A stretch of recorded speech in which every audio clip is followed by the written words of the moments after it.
Welcome back to the channel, everyone. Today I'm going to be doing a review of a game that's currently on Kickstarter, and that is Gempire Zarmunds Demands. This game is on Kickstarter at the moment. I believe it just came on yesterday at the time you're watching this video. So this is a auction bidding game. It adds a little bit of Euro elements to it too, a little bit of set collection as well. I'm not going to do a how to play. I think I've stated before that I'm not going to do how to plays anymore. I feel like there's better videos out there that are better at explaining the games. I'm just going to go over a quick overview of how this game plays, and then I'm obviously going to give you my review of it. So this is a game for up to that plays up to 5 players. And in the game, you're going to have a huge deck of cards that contains buildings. And you're going to roll these dice at the beginning of the round, and everyone's going to take one of the 3 actions that are available. 1, you can take the resources available from the dice. 2 is bid on the buildings, and 3 is upgrade your city. Now, the first thing you can do is either take the hammer symbols that are on the dice or the technology symbol. Now, if you take the hammer symbol, that gives you a building credit, which allows you to bid and try to get different buildings for your town. The second thing you can do is take the technology, which allows you to advance on the technology track, which in the end will give you more different powers that you can accumulate as you go up on the track. Now, the way this game ends is you're going to randomly draw 3 game end scoring cards, and the first person that's going to get, I believe, 2 or 3 of them is going to win the game, and there are a ton of them. There are a ton of technology cards and a ton of the end game scoring cards, and that adds to the replayability. So I'm just going to start off by saying that there's a lot of replayability to this game with those cards. Now, when you're bidding against other players, and you're bidding by the amount of money which comes in the construction tokens against other players. So there's going to be these 3 cards laid out, and you can bid on either 1, 2, or all 3 of them. And again, obviously, whoever bids the most is going to get that card.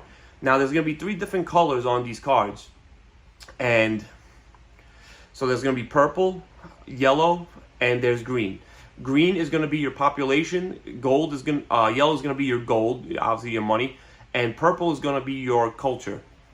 Now, as you get more of these different types of buildings, they're going to help you obviously do different things. More of the green buildings, I believe, allows you to have more construction tokens in your tableau. Again, you only allow a maximum amount, but the more different types of buildings you get, the more it allows you to have more tokens and bid more on certain buildings. The gold allows you to change different resources, and obviously culture comes in later on in end game scoring and other things. You get the purple gems. There's also different types of gems in the game. Again, I'm not going to go over everything. There's other great videos out there that describe the game. Now, the third thing that you can do is upgrade your city. So as you when you upgrade your city, you're adding a different layer on top of your next city. Now, when you build your city, you have to have the same color next to each other in order for it to count. So you don't want to have like 3 yellow and then a purple and then 3 yellow again. You want to try to have as long as possible, so that when you upgrade your city, it has to align with all the cards that are on the bottom part of your city. So that's just a brief overview of the game. Again, there's a lot more stuff to it. Like there's diamonds that you can get that you can put on top of the cards, or different buildings that will make it more powerful, and a bunch of different other stuff as well. So let's go straight into the review. Now, this is a first-time designer, but I'm gonna say this right off the bat: he does not feel like a first-time designer. I played this game a few years ago on TTS with him and somebody else, and I had a blast playing. I thought it was one of the most unique auction bidding games out there. I like that is it in a way, it sort of is multiplayer so, but you're racing against other players as well. Again, I really enjoy bidding auction games. You know, you have games like Nidavellir, Rise, a very straightforward, simple auction bidding game. But I feel like this does something different. I think there's going to be a big fan base for this game if you're into auction bidding games. So obviously, let me go into what I like most about the game. The components are really, really well done, and I looked on the Kickstarter that there are stretch goals to have the silver construction tokens and upgrade other different components. The ones I have right now are fine and functional. Again, all the other stuff, the gems, everything, to even the dice tray, the dice, everything is really top notch. I do like the bidding process. It is unique in a way. Like, I like the way you have the 3 buildings, and you're building. You know, you're trying to see what you know somebody else wants that building, but is it really worth it using most of your tokens to get one green civilization building, or that gold building? You really, it's. I feel like every single round was a tough decision to make, and every round felt important. That's what I look for in these type of games, that every round feels important. If you have a bad round, I feel like that can hurt you later on in the game, because you want to try to be the first to get those end game scores. And like I said, there are a ton of it.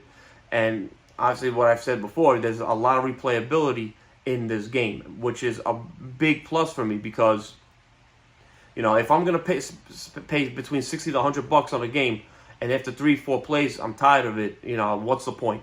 This, I think you're really getting your money's worth with this game. So that is a big, big plus. So let me go into what I dislike. The art on the cards is very bland. It would have been nice if there would have been some kind of art on the cards instead of just text. I understand why he did it. Because there's some cards that you can flip over if you want to be a green or a yellow card. But I would have liked to see a little bit more art on the cards. Again, this stuff isn't cheap. He is a first-time game developer. Maybe with the stretch goals, things can change. But that's one thing I wasn't a fan of. The rulebook needs a little bit of tweaking. Again, it can be. The game is not officially out yet. It is on Kickstarter, so many things can change with the rulebook. I just felt like it was a little convoluted, and things felt a little over the place. Again, not a big deal. So overall, I'm going to give this game a 7.5 out of 10.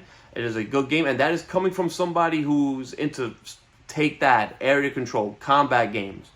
And so a game like this, I had a really good time playing with it. I think a lot of people are going to enjoy it. If you're into the auction bidding games, I know there's people out there who hate auction bidding games.